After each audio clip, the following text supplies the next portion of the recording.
পরমাণু ইস্যুসহ বেশ কিছু ইস্যুতে ইরানের উপর আক্রমণের সুযোগ খুঁজছে যুক্তরাষ্ট্র।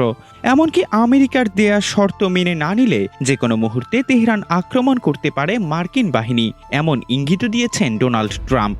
তবে এমনটা ঘটলে চুপ করে বসে থাকবে না বলে জানিয়েছে আমেরিকার দুঃস্বপ্ন বলে পরিচিত আফগানিস্তান।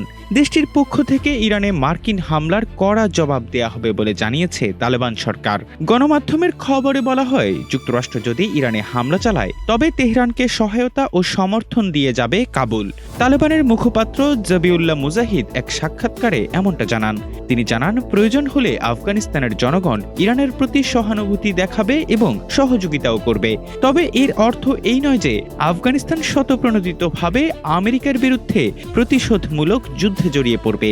তালিবান মুখপাত্র জানান, আমেরিকা ও ইরানের মধ্যে কোনো সংঘাত চায় না আফগানিস্তান, বরং দেশটি ইরানের পরমাণু কর্মসূচি নিয়ে কূটনৈতিক পদক্ষেপ ও আলোচনার মাধ্যমে সমাধান দেখতে চায়।